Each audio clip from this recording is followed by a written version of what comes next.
Olá, amigas e amigos da filosofia, boa tarde, bem-vindos a mais uma das nossas conversações filosóficas. Hoje eu tenho a honra de entrevistar o professor Eduardo Gianetti, que é economista, escritor, na verdade tem uma formação muito ampla, né?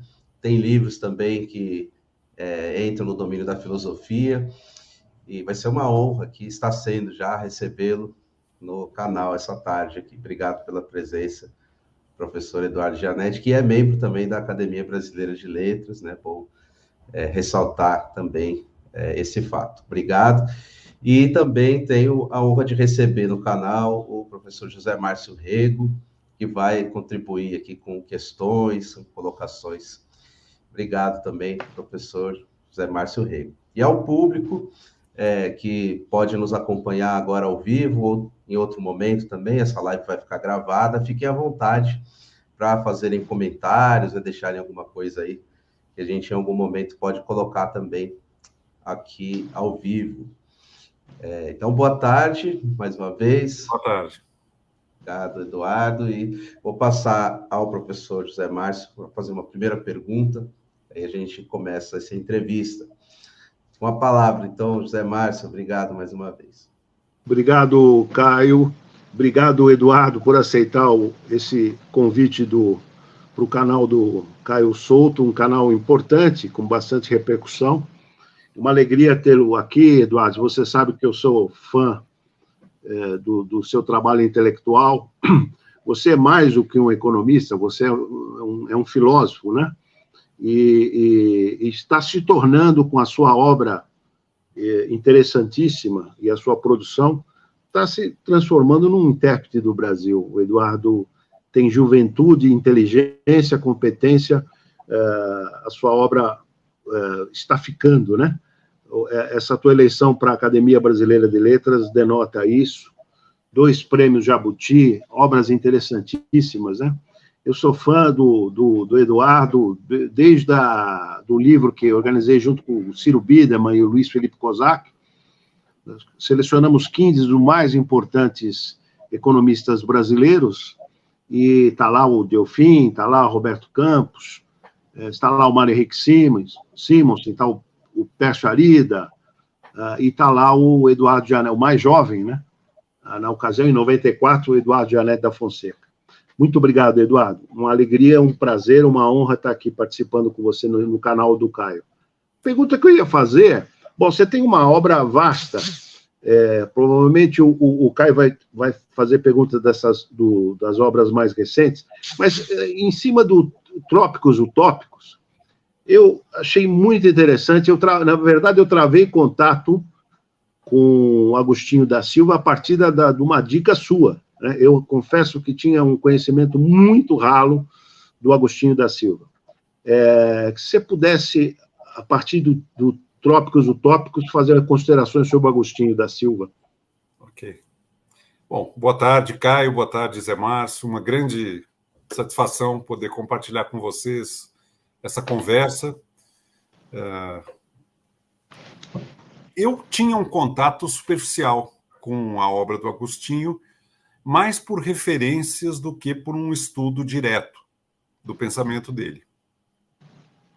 Inclusive, eu escrevi Trópicos Utópicos nessa fase ainda pré-Agostinho, pré-conhecimento do Agostinho. Quando eu publiquei Trópicos Utópicos, o Amon Pinho, que é filho do Roberto Pinho, que foi o grande discípulo e companheiro do Agostinho da Silva no período que ele passou aqui no Brasil, o Amon Pinho me escreveu dizendo que estava preparando uma edição das obras completas do Agostinho da Silva no Brasil. E se eu não gostaria de fazer a introdução ao volume de filosofia das obras do Agostinho. Eu, com toda a franqueza, falei para o Amon que eu não tinha ainda me debruçado e estudado as obras do Agostinho, não me sentia, portanto, apto a responder nem sim nem não, mas que se ele me disponibilizasse os trabalhos relevantes do Agostinho em filosofia, eu me comprometia a ler, a estudar, e depois disso dizer se eu me sentia confortável ou não para escrever essa introdução. Ele me mandou, eu passei alguns meses mergulhado nos trabalhos do Agostinho da Silva, e, de fato, eu entendi por que o Amon Pinho veio me procurar para fazer essa introdução, porque ele tinha lido Trópicos e ele percebeu uma profunda afinidade entre algumas ideias que estão no Trópicos Utópicos e o pensamento do Agostinho da Silva, que até então conheci muito pouco. Eu conhecia porque o Antônio Risério falava e escrevia sobre ele, o Caetano Veloso falava e escrevia sobre ele, mas eu não tinha estudado. Quando o Amon me mandou as obras dele, eu estudei. E eu tive a satisfação de poder responder ao Amon. Amon, eu vou fazer essa introdução, porque, de fato, tem uma afinidade muito grande. E tem muitas coisas aqui que são próximas, e que são vizinhas, e são da mesma linhagem. Então, aceitei o convite e acabei escrevendo o que é hoje a introdução ao primeiro volume das obras completas do Agostinho da Silva, e que depois eu transformei num ensaio independente que está publicado na coletânea, O Elogio do Vira-Lata e Outros Ensaios. Tem um ensaio inteiro sobre Agostinho da Silva. Agostinho é uma figura extraordinária, ele é um semeador de ideias.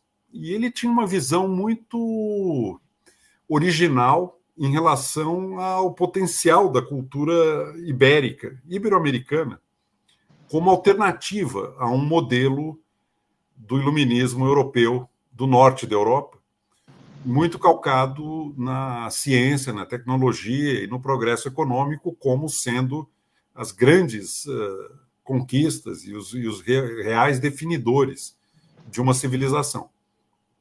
Agostinho propõe uma visão da vida que não é essa calcada na competição, no cálculo, na racionalidade, na frieza das relações instrumentais. Seria uma visão mais afetiva da vida como celebração imotivada, que é muito próxima de um certo ideal, de uma certa visão de mundo dos povos pré-modernos, afro-ameríndios, e também da Europa do Sul, da Europa portuguesa, do mundo não Revolução Industrial, o mundo que no século XVII e XVIII não acompanhou o que seriam os polos mais avançados desse modelo da civilização ocidental. Então foi esse o caminho, Zé Márcio. Eu acabei descobrindo o Agostinho da Silva muito por conta da leitura que o Amon Pinho fez e do reconhecimento que ele teve de que Trópicos Utópicos, no fundo, expressava, sem que eu soubesse até então, algo muito próximo, muito na vizinhança do projeto e do pensamento do Agostinho da Silva.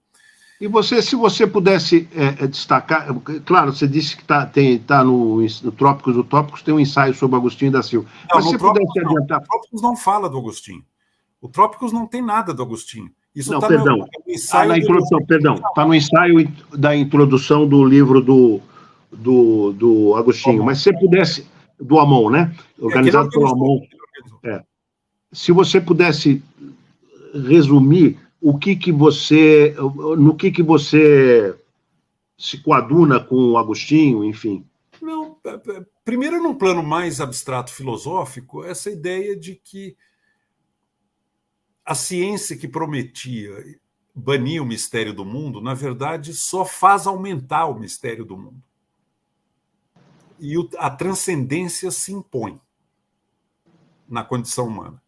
Aquela ideia do Wittgenstein, que eu cito no ensaio sobre Agostinho, mesmo que todas as perguntas científicas sejam respondidas, as questões da vida não terão sido sequer tocadas. Porque as questões da vida são questões de ética e questões de metafísica, de sentido. E a ciência não tem como sequer começar a responder essas questões que nos tocam, que dizem respeito ao que fazer e ao que, afinal, tudo isso significa. Há uma dimensão de transcendência que está para além do projeto constitutivo da ciência. A ciência reduz o mundo a uma superfície causal. E o mundo da ciência é um mundo destituído de interioridade. E o mundo humano, ao contrário, é o mundo da interioridade, é o mundo da imaginação, é o mundo do sujeito pensante, né? Esse é um ponto fundamental com Agostinho da Silva. E ele tem uma leitura da história das civilizações. No século XVII, houve um grande enfrentamento entre um modelo anglo-germânico e um modelo ibérico, de formas de vida. E naquela circunstância, claramente, o modelo anglo-germânico, calcado na tecnologia, na ciência e no primado da produtividade, da economia, venceu a batalha contra uma Europa cristã, não utilitária e lúdica. Agora, essa vitória do século XVII não significa a afirmação inequívoca de uma superioridade, de uma forma de vida em relação à outra. E o Agostinho tenta recuperar isso e tenta mostrar como o país, Brasil, que recebeu o influxo de culturas pré-modernas, é portador de uma possível originalidade em relação ao modelo bastante questionável que nos é oferecido do norte, chamado rico, norte rico. Né? É um modelo em que os valores da afetividade têm precedência, têm maior importância do que os valores da acumulação. E eu, pelo meu próprio caminho, no Trópicos Utópicos, eu caminhei nessa direção. Então, há uma afinidade, tanto no sentido mais filosófico, abstrato, como no sentido, digamos, de uma filosofia da história, de uma interpretação dos caminhos do Ocidente. O Agostinho da Silva acreditava muito no potencial de originalidade e de valor do qual o mundo ibérico e o mundo tropical brasileiro são portadores. Quais são as 3 crises da civilização moderna ocidental? Primeiro, a frustração em relação ao que a ciência pode nos oferecer na dimensão do significado da vida humana. Quanto mais avança o pensamento científico, mais destituído de propósito nos parece a condição humana e todo o universo.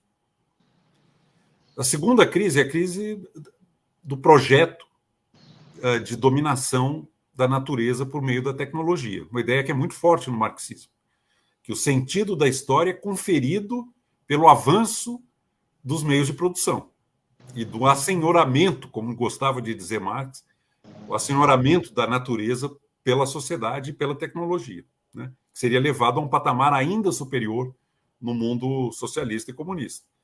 O que nós vimos foi uma tecnologia que acabou produzindo efeitos inesperados e indesejáveis, como a mudança climática, que se tornaram terrivelmente ameaçadores para o nosso futuro como espécie biológica. E a terceira grande promessa dessa modernidade do iluminismo europeu do norte era a ideia de que o progresso econômico tornaria as nossas vidas mais felizes, mais dignas de serem vividas, mais satisfatórias e mais plenas. O que todas as pesquisas parecem revelar que não é o caso. Né?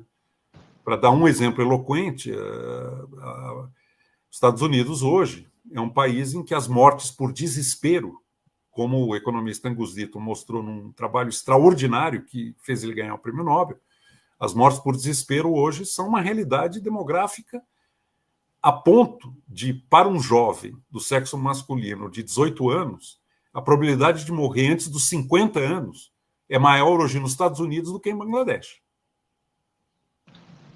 Se isso não é uma crise civilizatória e uma crise da ecologia psíquica, eu não sei o que pode ser. Qual a causa dessa realidade? Mortes por desespero. Opioides, drogas, alcoolismo e suicídio. Neste grande impasse da modernidade, que nos é oferecida pelo modelo iluminista ocidental, quem sabe este projeto civilizatório do qual nós somos portadores, que resistiu enormemente à invasão desses valores calculistas, utilitários, etc., não possa ser uma alternativa relevante a ser considerada. Caio, eu vou aproveitar e fazer mais uma perguntinha para o Eduardo, e aí Eduardo, você estudou como poucos os grandes intérpretes do Brasil. E você, sem favor algum, comecei dizendo que você está produzindo uma interpretação do Brasil diferente, interessantíssima. E está uma obra em execução ainda, mas já evidencia-se isso. Eu queria te perguntar, dos intérpretes do Brasil, quem que você ainda admira profundamente? Quer dizer, quem que você... Eu tô falando isso porque houve um questionamento recente em relação a alguns próceres, né? Uma feita pelo Gessé de Souza, por exemplo, em relação ao Sérgio Buarque de Holanda, enfim. Se você pudesse destacar um intérprete que ainda é digno da sua admiração. Deixa eu dizer antes disso uma coisa, Zé Márcio. Eu quando me debrucei sobre essa linhagem de intérpretes do Brasil, eu fui me dando conta de uma característica que eu não tinha até então identificado. O Brasil, que sempre se imaginou um país portador de futuro, um país do futuro, com pouca exceção, os grandes intérpretes, quando buscam a nossa identidade, olham para o passado, para as nossas raízes, para a nossa formação, para os nossos males de origem, para as nossas formas históricas de evolução. Nós investimos muito pouco, como pensadores desse país, na construção de uma identidade prospectiva. Qual é o sonho brasileiro? E o movimento que eu busquei fazer no Trópicos Utópicos foi justamente esse. Em vez de buscar a nossa identidade no passado, buscar a nossa identidade num futuro que nos una. Quais são os valores que definem um possível sonho brasileiro? Existe um sonho americano? Existe um sonho chinês? Será que existe um sonho brasileiro? Será que existe alguma forma de vida simbólica e prática que nos defina, mas não como origem, e sim como projeto futuro? Eu acho que temos a aprender com toda essa linhagem fabulosa de intérpretes do Brasil. Gilberto Freire, Darcy Ribeiro, Antônio Cândido, Sérgio Buarque de Holanda, Celso Furtado. Eu me coloco na situação de um estudante buscando nesses pensadores o que eles têm de melhor a oferecer. Não há nenhum que vá oferecer todas as respostas. Nenhum. Raimundo Faor, podia lembrar muitos aqui.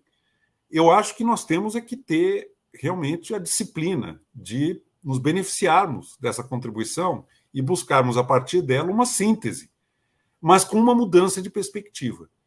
Não vamos pensar tanto quem somos olhando para trás. Vamos pensar quem somos olhando para frente. Existem valores originais brasileiros e uma forma de vida que nos defina e que seja alternativa a esse modelo hoje capitaneado pelos Estados Unidos, mas que tem origem no mundo iluminista, lá no século XVIII. Eu acho que esse é o movimento que eu gostaria de provocar. Vamos pensar uma identidade brasileira olhando para o futuro que sonhamos. Oswald de Andrade faz um pouco esse movimento, mas de uma forma muito rapsódica. Ele era mais um poeta do que um pensador. E Darcy Ribeiro faz esse movimento. Mas eu acho que temos muito a caminhar ainda para construir uma visão compartilhada do país que sonhamos ser.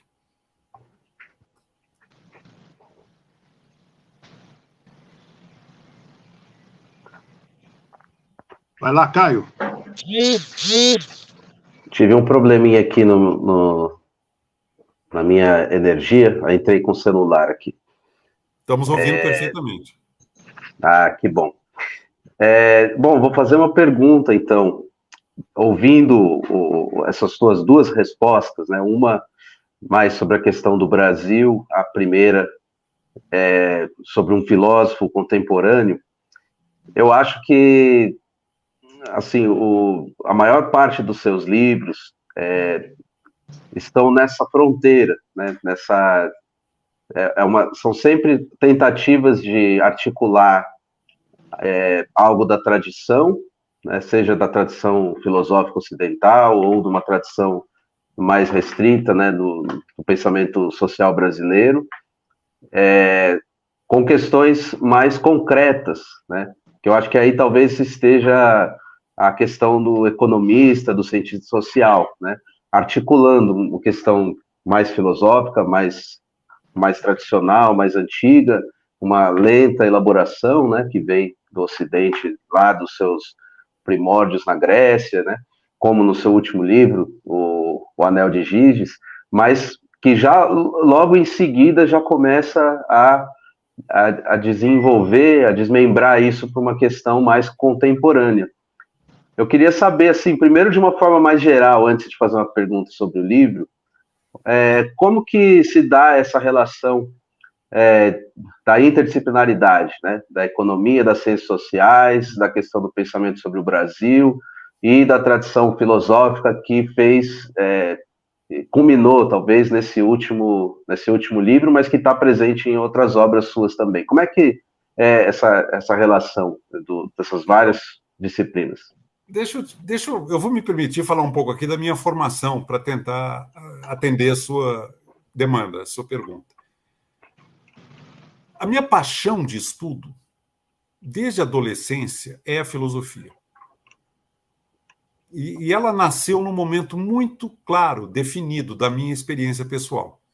Eu fiz um curso no 2º grau, em que uma das leituras requeridas era o livro Os Irmãos Karamazov, do Dostoiévski.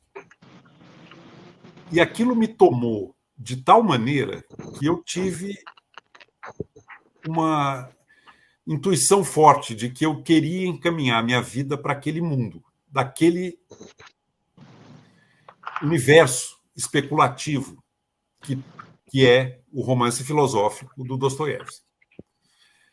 Acontece que eu não tinha coragem de assumir fazer um curso de filosofia e correr o risco de não ter como me viabilizar financeiramente. O meu pai era uma pessoa muito austera e ele deixava claro para os filhos que, terminada a faculdade, não contassem mais com ele, do ponto de vista material. Então, eu, na hora de fazer a faculdade, em vez de correr o risco que seria fazer filosofia, não sabia se aquilo me permitiria independência financeira, eu resolvi fazer economia. Por uma questão prudencial. Mas, no ano seguinte, eu fiz um outro vestibular que me permitiu fazer, paralelamente, o curso de Ciências Humanas, de Ciências Sociais na Universidade de São Paulo. Na época, a USP permitia fazer os 2 cursos simultaneamente. Nas Ciências Sociais, eu tive a oportunidade de fazer as optativas na filosofia. Uhum. Então, eu fiz cursos com Gerard Lebrun, fiz cursos com Paulo Arantes. Eu peguei o primeiro curso do Paulo Arantes ao voltar do doutorado, sobre Hegel, em Paris. Nós passamos um semestre lendo a introdução da fenomenologia do espírito. E ele estava em ponto de bala, estava chegando no doutorado. Esse é o primeiro capítulo. Então, eu estudei muito marxismo, porque eu era, na época da ditadura, como quase todos nós, quase religiosamente marxista. Era uma paixão total de estudo. Estudei filosofia um pouco, na tradição europeia, continental. E aí eu fui fazer um doutorado fora do Brasil, na Universidade de Cambridge, na Inglaterra. Chegando lá, eu vi que toda a minha bagagem de filosofia não ia me ajudar. Porque a tradição analítica do mundo de língua inglesa é muito distinta da tradição continental, europeia. Eu adorava, naquela época, a escola de Frankfurt. Eu fui conversar com os filósofos em Cambridge, mas ninguém aqui estuda Adorno, Marcuse, Horkheimer, Benjamin. Ele falou, não, isso é lá na sociologia. Aqui nós vamos estudar filosofia. Fiquei chocado na época. Vou ter que estudar esses autores de língua inglesa, que eu não tinha estudado. Né? Tanto da história da filosofia de língua inglesa, como os contemporâneos. Né? Aí eu fui aluno do Bernard Williams, comecei a estudar o Thomas Nagel, li bem o David Hume, li bem o Adam Smith, e descobri que há, de fato, uma diferença profunda entre a tradição analítica e a tradição dialética, a tradição continental europeia. Eu acho que são 3 pontos. Primeiro, o compromisso com a clareza. Na filosofia analítica, tem que estar absolutamente claro. Não dá para embaçar com ideias muito fugazes e muito elusivas que você não consegue pegar. Segundo, uma outra relação com a ciência. A filosofia continental, especialmente na linhagem hegeliana, olha para a ciência de cima para baixo. O Hegel chega a dizer que o Newton é melhor físico do que ele próprio, Newton, sabe que é. Como se ele estivesse querendo ensinar a física para o Newton. Olha para os economistas como se fossem empiricistas crassos, aquela gente simplória. A tradição analítica não é assim, não. Leva a ciência muito mais a sério e tenta aprender da ciência e não ensinar para a ciência. E a terceira e mais fundamental diferença é a seguinte: para a filosofia analítica, o importante é a pergunta e o argumento. Para a filosofia europeia continental, o relevante é a história do pensamento e o conceito. São 2 maneiras muito diferentes de fazer filosofia. Eu descobri que o que eu aprendi de filosofia lá na USP era a história da filosofia. O que você aprende lá? Você aprende a pensar o mundo segundo um determinado autor. Vamos pensar um mundo como Kant, vamos pensar um mundo como Hegel, vamos pensar um mundo como Descartes. É evidente que tem que estudar todos esses autores. Mas, para fazer filosofia, você tem que pensar diretamente o mundo. Você tem que fazer uma boa pergunta e tem que buscar os argumentos, independentemente da história, do conceito, etc. Foi um grande aprendizado. Eu precisei me renovar, depois de passar anos e anos estudando marxismo, Hegel, etc., eu precisei reaprender de uma maneira muito profunda a trabalhar em filosofia. Até hoje eu tenho dificuldade de me libertar essa disposição, a qualquer que seja o assunto, vamos ver o que pensaram antes.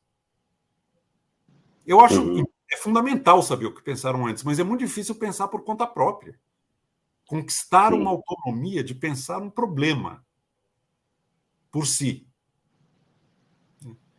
O Anel de Giges que você mencionou é um pouco isso, quer dizer, eu começo contando toda a história em torno do Anel de Giges para, no final, me permitir um momento em que eu tento diretamente pensar o desafio colocado por esse experimento mental. Está lá na República do Platão. Auto-engano é a mesma coisa. Se você for ver os meus trabalhos, são isso. Tem a história, mas tem um esforço que eu não sei se eu consigo fazer como eu gostaria de fazer, em termos de desenvoltura, mas de pensar diretamente o problema. E não ficar escondido ou soterrado por uma barragem de erudição e de conceitos e de história do pensamento. Então, a minha interdisciplinaridade dentro da filosofia é essa. Eu sou alguém que teve uma formação totalmente uspiana, mas que foi fazer um doutorado fora, num mundo que era completamente diferente.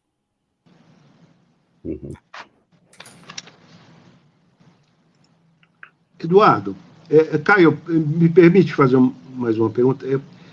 Você estudou, como você destacou aqui, bastante Marx. Você, hoje, de forma inequívoca, ultrapassou Karl Marx, pelo menos no quesito idade, você já viveu mais que ele. Mas, tirando a brincadeira de lado, eu queria te perguntar, o que, a teu juízo, foi exitoso no projeto intelectual de Marx e o que, a seu juízo, fracassou? Desculpa, a pergunta é muito ambiciosa, mas não tem intenção de te pôr em dificuldade, não. É realmente ouvir, porque você estudou Marx a fundo lá atrás, né? Eu já tive uma resposta pronta para isso. Hoje eu vou pensar aqui o que me ocorre, tá? Uma coisa que me parece que realmente caducou em Marx é a ideia de uma linearidade de sucessão de modos de produção. De que as leis que regem o devir da história são poucas, conhecidas e explicam a sucessão dos modos de produção, desde o modo de produção antigo até o modo de produção comunista, numa sucessão, numa autoestrada do progresso. E o elemento constitutivo dessa autoestrada do progresso é o domínio que o ser humano exerce sobre o mundo natural, culminando com o domínio que a humanidade organizada exercerá sobre o seu próprio destino, assenhorando-se das leis da economia, pelo planejamento central. O mercado é uma espécie de segunda natureza a ser também erradicada e dominada pela consciência. Né? Os marxistas suportam muito mal, isso é uma herança hegeliana, qualquer processo que não seja dominado pela autoconsciência humana. O Hegel chega ao ponto de dizer que a natureza é a lepra de Deus. É o hostil a ser dominado pelo espírito. O Marx citava uma blague do Hegel que até o pensamento, o devaneio de um delinquente vale mais do que a maior maravilha dos céus, porque é produto de consciência humana. Aliás, o Marx termina a tese de doutorado dele com uma frase que a autoconsciência humana é a única divindade. E a natureza é o que há a ser dominado, é o que está aí para ser dominado, para ser rendido ao espírito humano.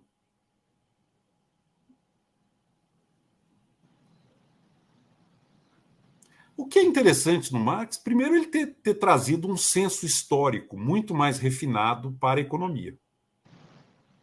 A começar da história do pensamento econômico, embora ele cometa, evidentemente, a falácia anacronística em história do pensamento. Estavam todos tentando chegar aonde ele está, mas não conseguiam porque eram burgueses, canhestros ou advogados vendidos, como ele chamava o Malthus. Né? Mas ele traz um refinamento, é uma coisa que a Alemanha introduz e que não existia minimamente desenvolvido no mundo de língua inglesa, que é essa perspectiva do desenvolvimento histórico da evolução das formas da cultura, do pensamento, da economia, etc.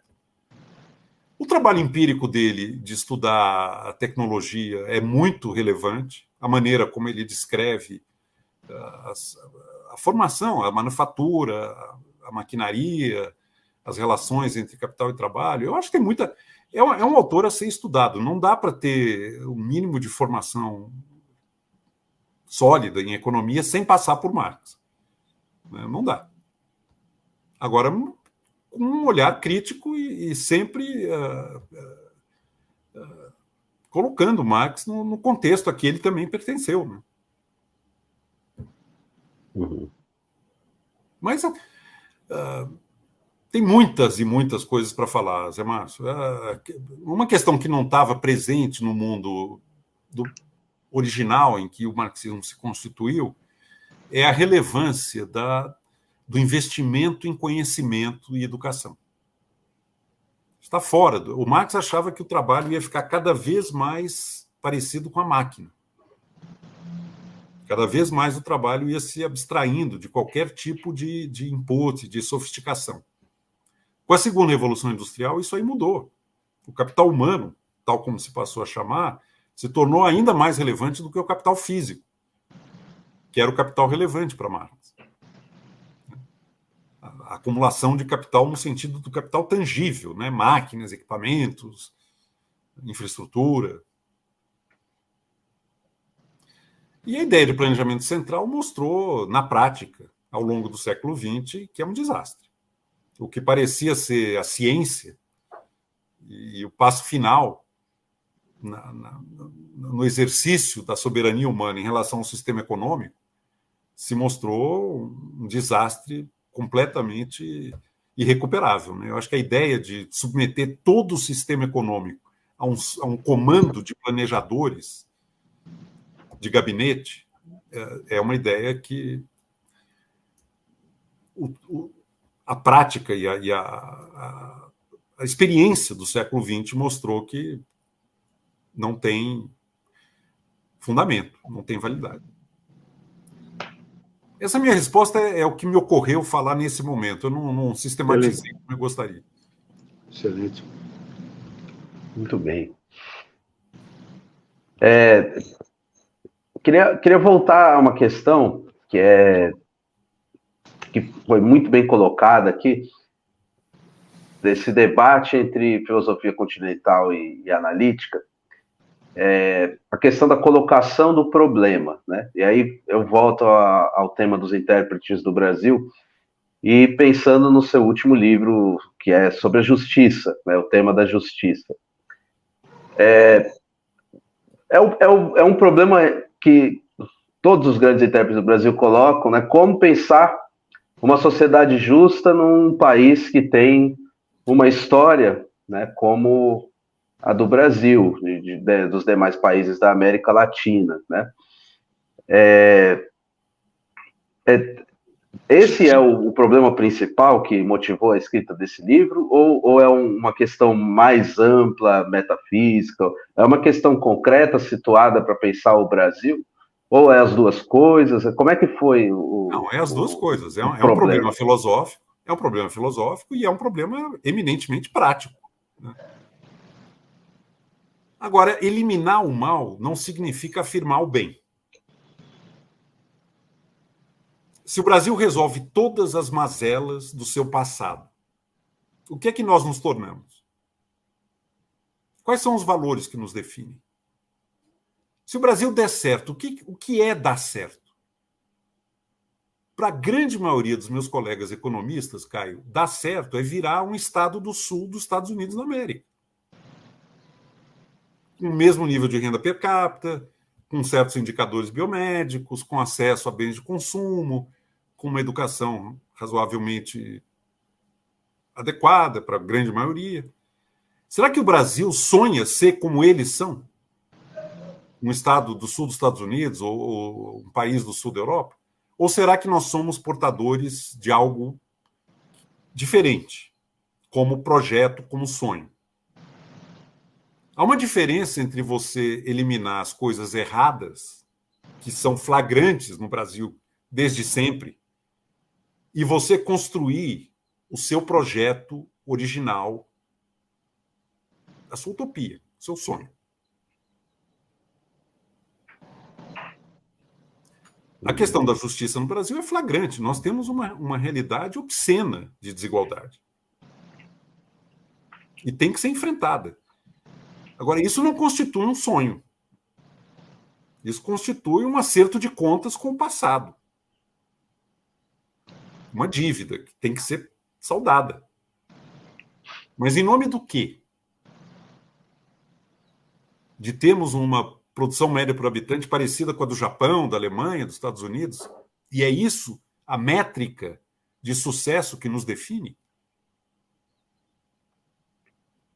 Ou será que nós somos piores do que ele porque somos muito menos produtivos e muito menos científicos e tecnológicos? Ou será que nós devemos construir uma métrica que nos reflita como valor brasileiro? Imagino que seja uma métrica menos utilitária, menos calculista, seja uma métrica mais da afetividade, dos relacionamentos, de uma certa disposição a viver a vida sem grandes fantasmas competitivos, permanentes, e um excesso de lógica presidindo todas as relações, que, como o Freud procurou mostrar, leva ao mal-estar na civilização. Uhum.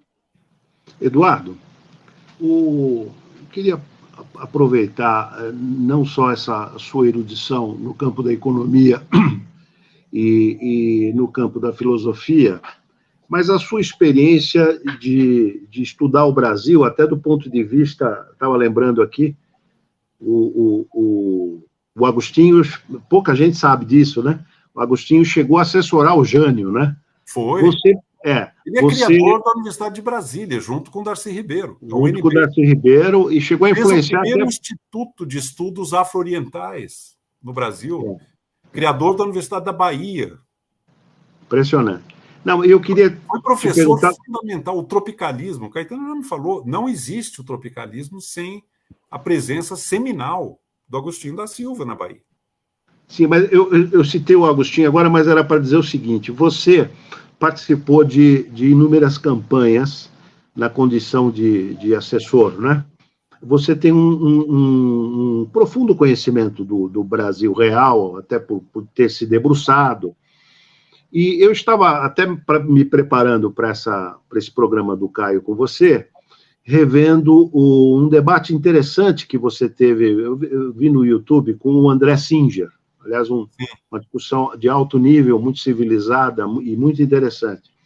Se você pudesse, com essa tua capacidade analítica desenvolvida no campo da economia, da filosofia e também na prática política, você pudesse fazer uma avaliação aqui para os nossos ouvintes do programa do Caio, né? Uma avaliação do como é que você enxerga o lulismo.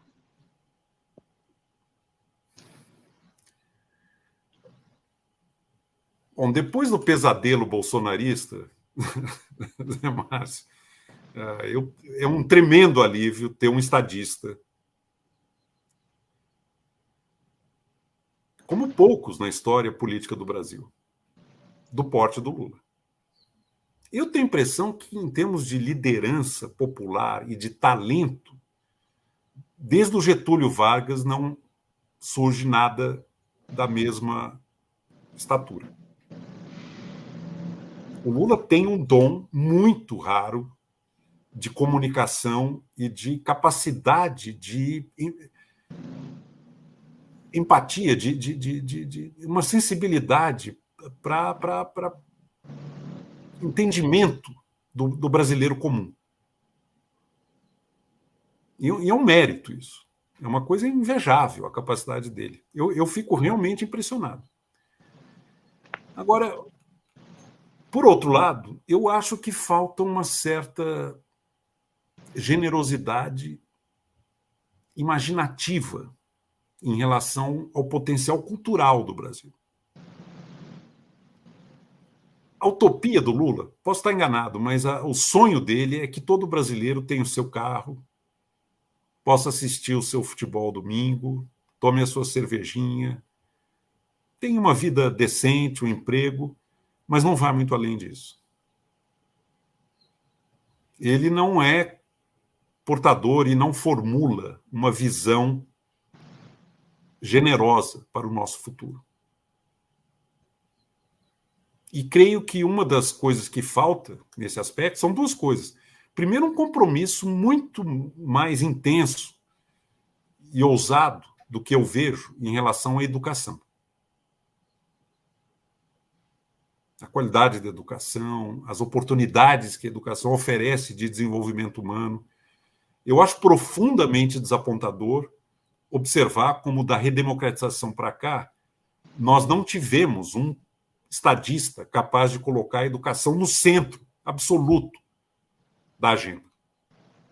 Para mim, é um enorme desapontamento. Como a Argentina teve com Sarmiento, por exemplo. Lá atrás.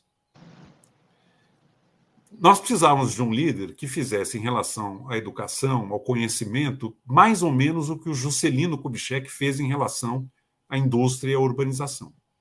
Incendiou a imaginação brasileira em torno daquele projeto.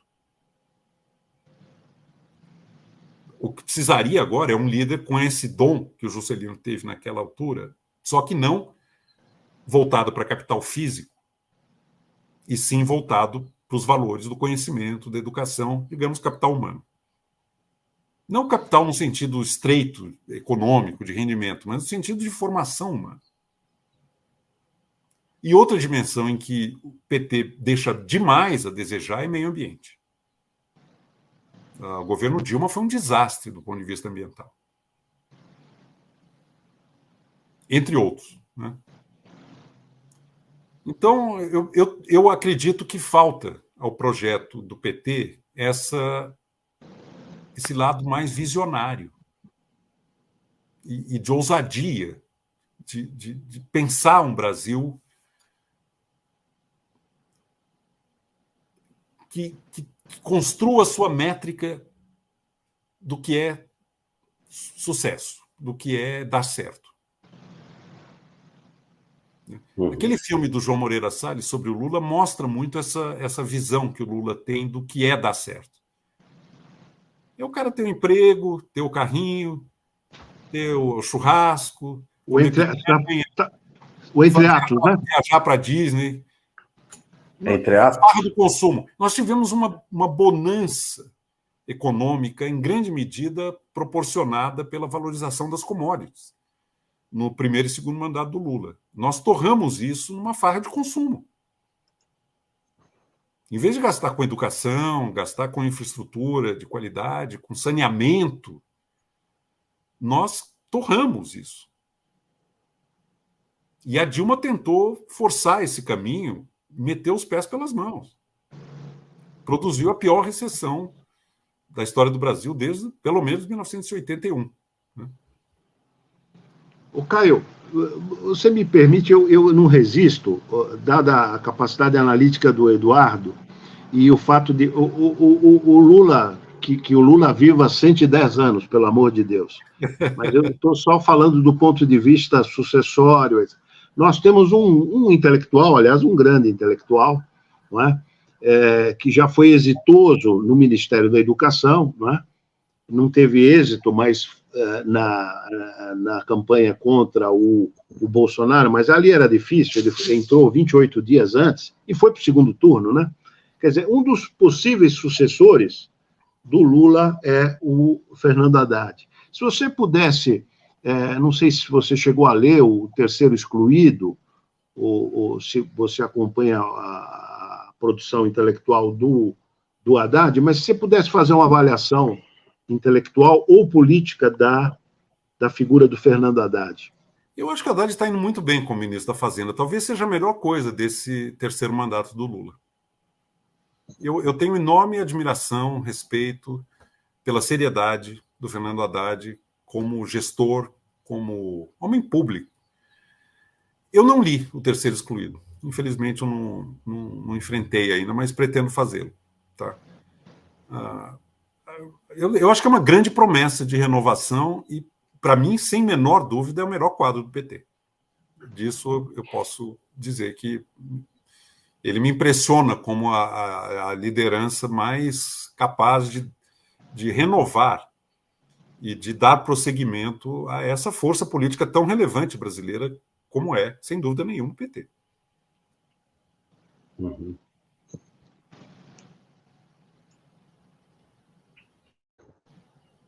Eduardo, queria fazer uma pergunta um pouco especulativa, trazendo para a economia uma questão que o senhor colocou bem, que acontece na filosofia, que é esse debate, né, esses dois grandes modos de fazer filosofia na contemporaneidade, um mais histórico, crítico, europeu, continental, o outro a partir dos problemas. Haveria um correlato disso na economia também? Quer dizer, um pensamento mais continental, mais histórico, crítico, e um outro mais anglo-saxão? Eu acho que sim. Daria para falar nesses termos também? A diferença, Caio, é que no campo da economia, o modelo anglo-americano é muito dominante.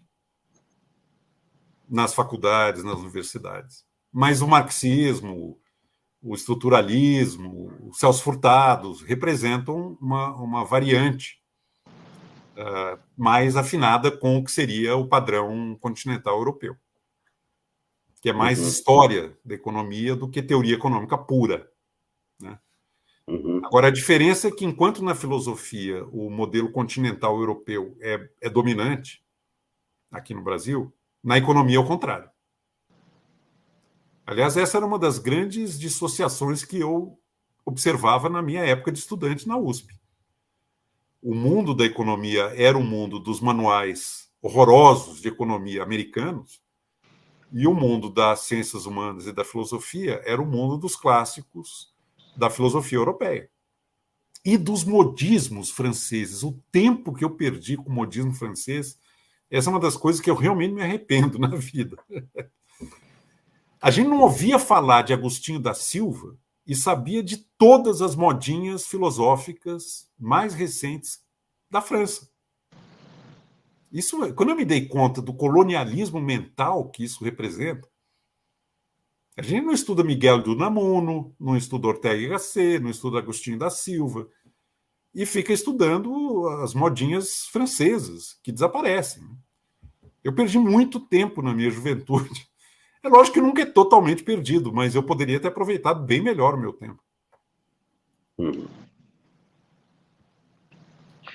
Eu fiz essa pergunta pensando numa questão que é, se não poderia se pensar, como na economia, né, a gente sabe de outras possíveis alternativas, na China, por exemplo, no mundo oriental, se haveria outras saídas para além dessa disputa. E se o Brasil não poderia tentar, como eu acho que eu consigo ver no seu trabalho, né, essa ideia de uma utopia brasileira, uma questão que seja uma outra alternativa, né, com elementos de um, do outro estilo, mas que também não se reduza a nenhum deles, tanto na filosofia quanto na economia, na política. Ótima pergunta, Caio, mas eu orientei mais para o campo dos valores e para o campo da ética do que para o campo das instituições. Essa busca. Mas o que você está propondo eu acho muito interessante. Pensar as instituições que poderiam ser mais afinadas com a nossa forma de vida. Agora, francamente, eu não vejo alternativas institucionais à democracia representativa na política e à economia de mercado nas relações econômicas. Uhum. Agora, o mercado, para você entender, o mercado ele é compatível com qualquer sistema valorativo.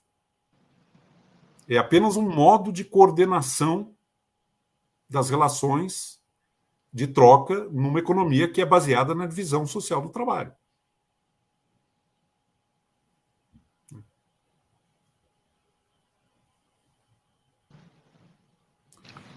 Acho difícil encontrar uma alternativa à democracia e ao mercado do ponto de vista institucional. Agora, essas duas formas de organização da política e da economia são compatíveis com a expressão de valores muito diversificados.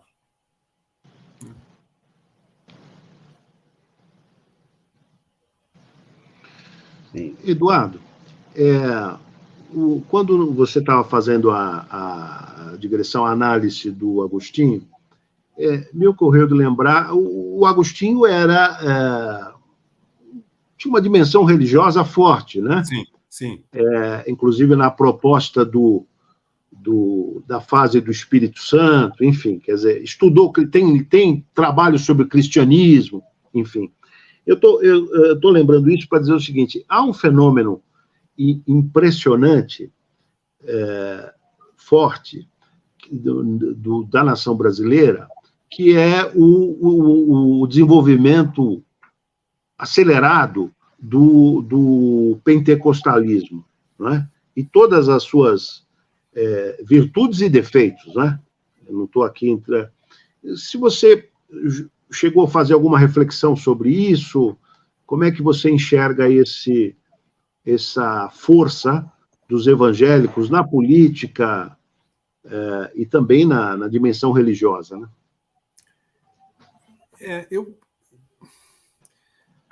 Eu vou te dizer, Zé Márcio, eu acho que essa ascensão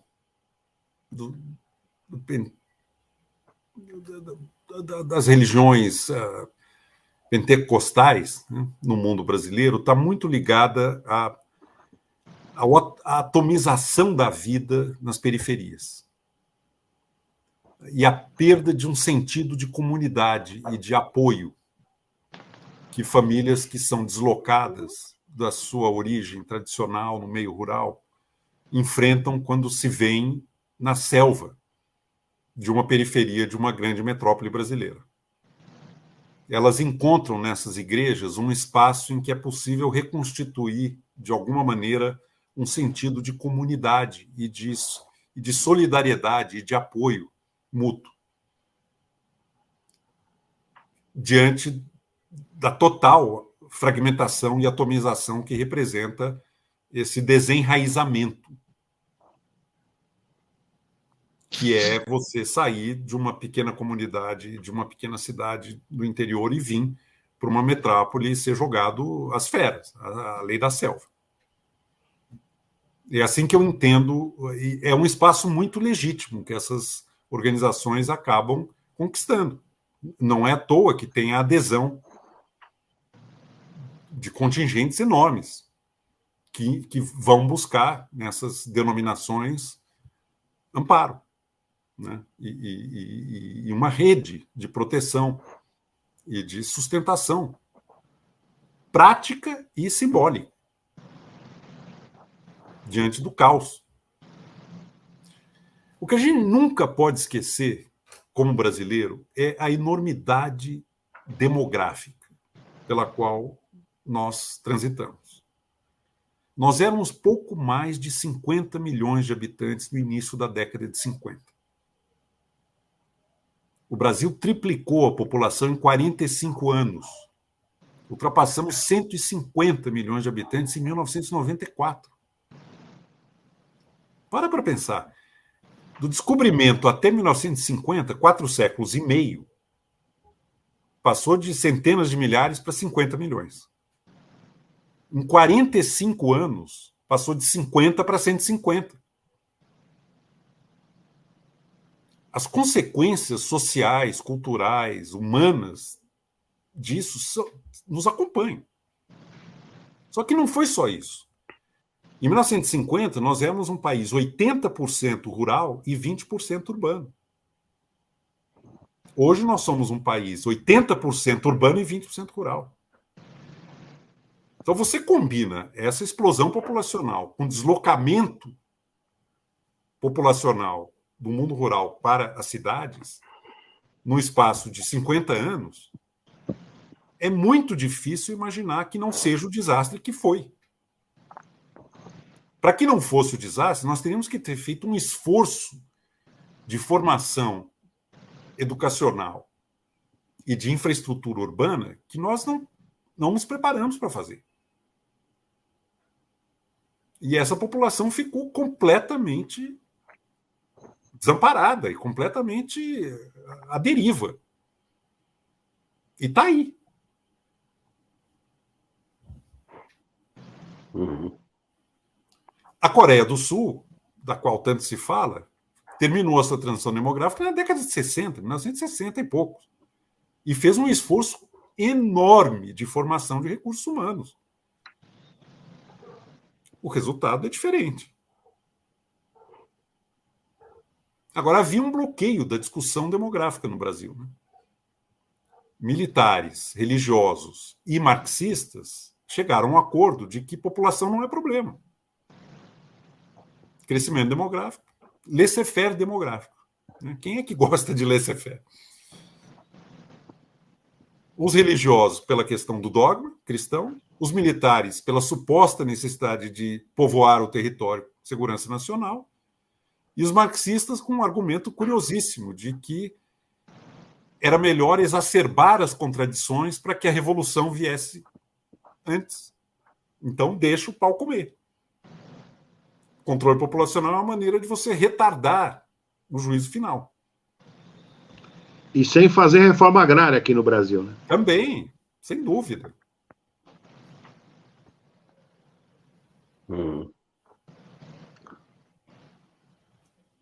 era tabu, né? Você lembra disso? Continua sendo uma questão. Agora não é mais porque a população parou de crescer naturalmente, ou sei lá, depois de muito atraso, estabilizou. Mas a enormidade pela qual nós passamos de deslocamento populacional e crescimento populacional é de consequências tremendas para a nossa vida, né? Por muito tempo.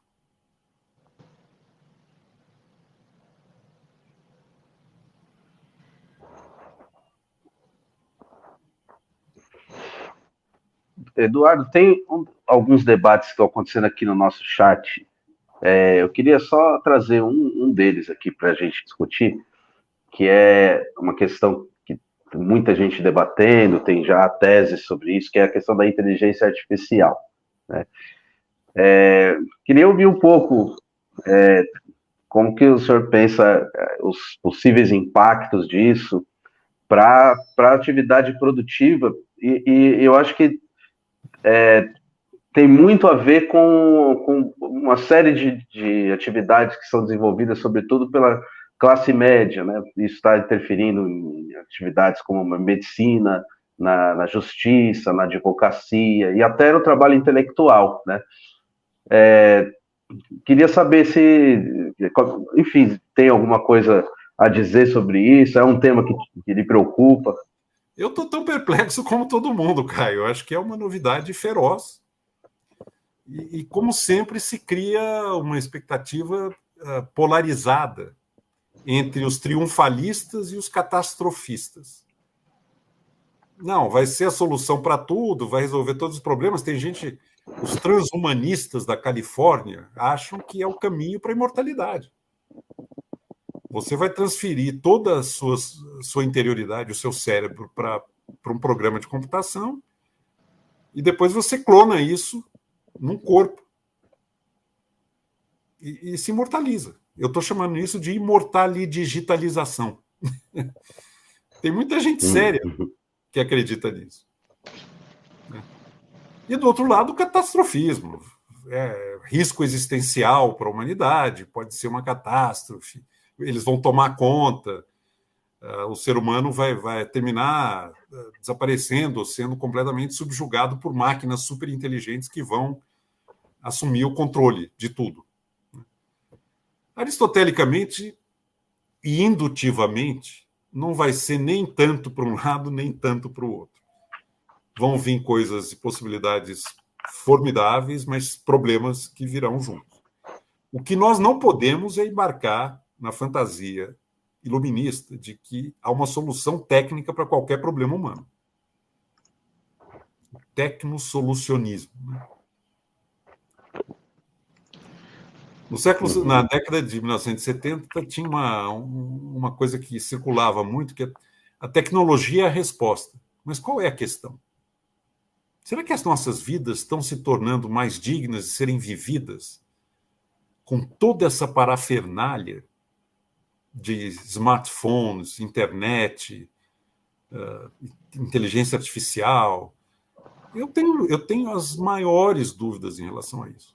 Acho que as nossas vidas estão, na verdade, se empobrecendo, a qualidade das relações humanas está se deteriorando, a capacidade de concentração crítica e analítica e reflexiva dos jovens está indo por água abaixo, e isso me enche de inquietação. A tecnologia que promete uma democratização do conhecimento, que promete instrumentos extraordinários para aprimorar a inteligência e o conhecimento, está redundando, na minha modestíssima percepção, num novo obscurantismo. Eduardo, você fez alusão à possibilidade, alguns analistas, né, da inteligência artificial ser um caminho para a imortalidade. Eu agora não resisto à brincadeira de você já é um imortal, né? Eu falo isso para dizer o seguinte, a expectativa que você tinha ex ante e agora já vivenciando, né, a condição de membro da Academia Brasileira de Letras, porque, não sei se todos aqui sabem, a quantidade de economistas começa a aumentar, né? Antes tínhamos Roberto Campos, o Celso Furtado, agora temos você, Edmar Baixa, devo estar esquecendo de algum outro economista. Não, são esses. São esses. Mas se pudesse dar um depoimento de está sendo interessante, está divertido, o que é legal, o que não é. Tem gente muito bacana, é um espaço de troca de ideias, temos tido debates interessantes, palestras, a revista brasileira da academia está vivendo um momento de grande renovação, e a academia está passando, Zé Márcio, por um processo de arejamento e de abertura. Na origem da academia, havia duas posições em relação ao que deveria ser. O Machado de Assis defendia uma academia literária, de escritores, mas com a palavra sendo a pedra de toque. O Joaquim Nabuco acreditava que a academia, mais um modelo francês, deveria abrigar as expressões maiores da nossa cultura, não necessariamente escrita, literária. Acaba predominando a visão do Joaquim Nabuco. Hoje nós temos a atriz Fernanda Montenegro, temos uma grande expressão da cultura popular brasileira, que é o Gilberto Gil. Temos o Krenak, que acaba de ser eleito, que é uma expressão fabulosa do pensamento ameríndio, nativo brasileiro. E temos médicos, temos pessoas de campos variados da cultura brasileira. Eu gosto desse modelo. Eu acho que ficaria muito fechado, muito estreito, se fosse restrito à palavra escrita. Agora, a economia, na história do pensamento, tem escritores admiráveis na sua história. Não é novidade economistas que têm um pendor filosófico literário. Né? A começar do pai fundador da nossa disciplina, que é o Adam Smith, que é um escritor notável. Para citar um só exemplo. Né? Todos os grandes filósofos do século XVIII e XIX, todos os grandes economistas do século XVIII e XIX eram filósofos, com exceção do David Ricardo, que não tinha formação acadêmica. Hume era, Adam Smith era, John Stuart Mill era, Bentham era, Marx fez doutorado em filosofia, Marshall, Keynes. O Keynes era filósofo. Uma pena que os economistas, principalmente os brasileiros, né, não estudam a teoria dos sentimentos morais do Adam Smith. A história do pensamento econômico nessa tradição anglo-americana não é levada a sério. Eduardo, eu fiz uma propaganda, mas aí acho que a gente estava em off, né? E eu quero fazer ao nosso dono do canal, né? Extremamente interessante esse livro do Caio, viu, Caio? Vou procurar. Você precisa fazer propaganda do seu livro, Caio. Você é muito discreto. Quando saiu? Obrigado, Zé Quando foi publicado? Esse é o ano passado. Ano passado. É baseado em tese? É uma tese ou você é um trabalho... Na verdade, é um... Não é a minha tese. A tese eu transformei num outro livrinho menor, que é mais monográfica, minha tese. É um autor só, que é o Jorge Canguilhem. Esse livro aí são vários ensaios, né? É uma coletânea. É uma coletânea. E aí são vários autores. Tem um ensaio mais geral, que é o primeiro, né? Que é sobre o problema do estilo em epistemologia. Então lá eu falo sobre alguns autores do século XIX e XX, para chegar nos textos lá da primeira parte, que aí são o Bachelard, o Canguilhem, o Coiré, esses são os autores que eu mais trabalhei, né, que são epistemólogos e também historiadores da ciência. E aí na segunda parte, aí tem alguns textos sobre o Michel Foucault,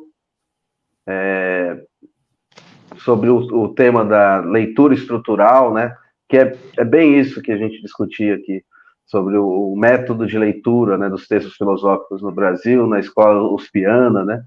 E daí eu faço ali uma crítica. Tem um texto sobre direito, eu também tenho formação em direito também.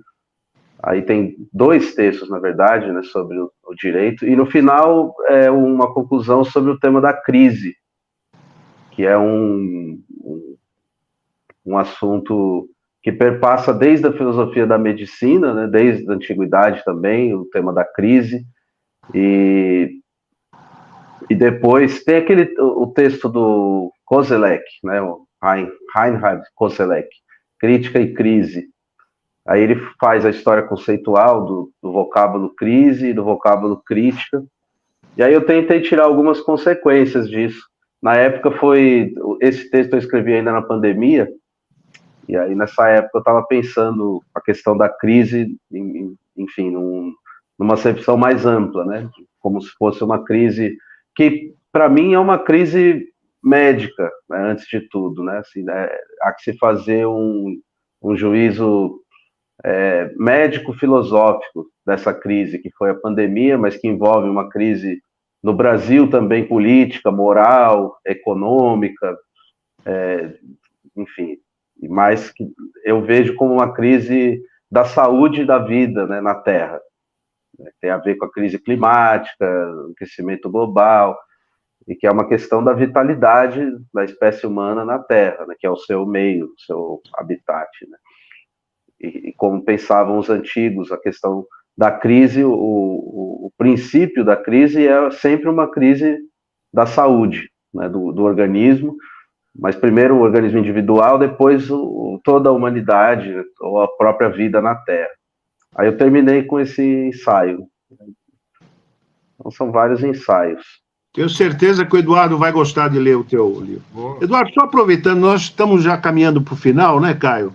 Mas só, eu fiquei curioso, você chegou a ler esse livro sobre o... Eu não consigo ler aqui, me diz o título. É o Paulo Eduardo Arantes, Formação e Desconstrução, uma visita ao Museu da Ideologia Francesa. Não. Não, eu estou lembrando porque você foi aluno do Paulo, né? Sim. Eu recomendo também você dar muito interessante. E o pós-fácil é do italiano, um jovem italiano, muito interessante o pós-fácil, do Giovanni Zanotti. Divertido, viu? Aliás, nós fizemos, né, Caio, um programa aqui com o Paulo Eduardo Arantes, que também vale a pena depois você olhar, viu, Eduardo? Estou falando que você foi aluno dele, né? Foi aluno. Eu li bem a tese de doutorado dele, O Tempo em Hegel. O Tempo em Hegel, exatamente. Traduzido pelo Rubens Rodrigues Torres, que também era um filósofo da USP muito bom. O Rubinho, né? Muito bom.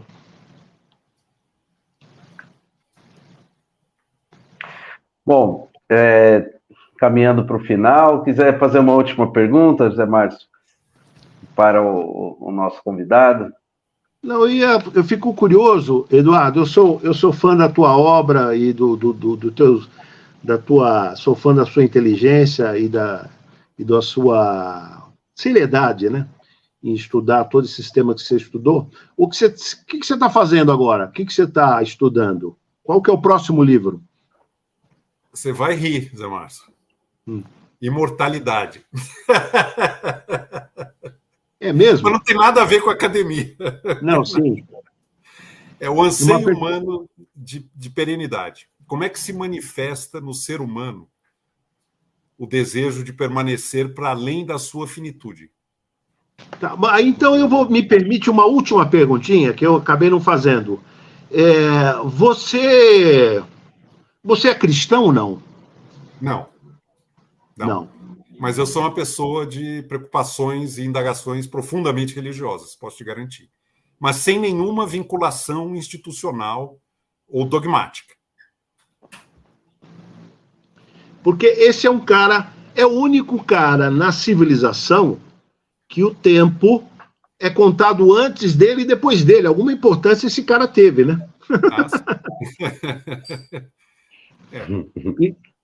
E lembremos que Hegel tem uma biografia de Jesus Cristo escrita, né? Impressionante.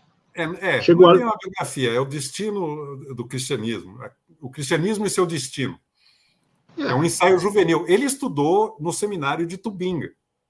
Ele era pastor, ele se formou para ser pastor luterano. E a dialética, o Lebrun mostra bem isso, a dialética tem uma raiz cristã profunda. Essa ideia da pacificação final pela oposição. A dialética pacificadora. O cristianismo é a matriz a tríade dialética é a Trindade. É a Trindade. Eu estou lembrando, o Isaac Newton, né? Que questionava a ideia da Trindade, né? E aí os colegas falaram, ô Newton, fica aí quietinho, pô, você está no Trinity College, pô. Você vai ser tido e havido como herege, pô. Fica aí. Deus é três mesmo. Ele era puritano, mas num grau, Zé Márcio. Ele não tirava o roupão nem para tomar banho. Tão pecaminosa era a nudez. Ele acusava o Locke de heresias e de ultrajes à religião cristã. Essa gente era profundamente vinculada ao cristianismo no que ele tem de mais exigente de ascetismo, né? Ascetismo mesmo. Mas tem uma tradição do Hume, do Adam Smith, que não é isso, não. O Hume fez questão de ir até o fim ateu. O Eduardo, fica aí a tua promessa de você, tendo alguma coisa concluída, voltar aqui pro canal do Caio. Chegará o momento. Eu devo estar terminando esse trabalho novo até meados do ano que vem. Já está avançado. Super obrigado. Imagina. Prazer estar com vocês. Vamos em frente. Eu que agradeço. Foi uma honra e prazer também recebê-lo. Obrigado ao José Márcio Rego, ao público também, que fez suas questões aqui. A gente colocou uma outra questão, mas lembrando que fica disponível também essa live para quem não pôde assistir ao vivo, quiser assistir depois, e podem comentar a qualquer momento aí depois também. A gente recupera os comentários, e só tenho a agradecer a presença. Muitíssimo obrigado, professor Eduardo Gianetti. Obrigado, Zé Márcio, e a todo mundo. Até mais. Fiquem ligados nas próximas conversações filosóficas. Obrigado, Caio. Obrigado, Zé Márcio. Prazer essa conversa. Tchau. Prazer. Tchau, tchau.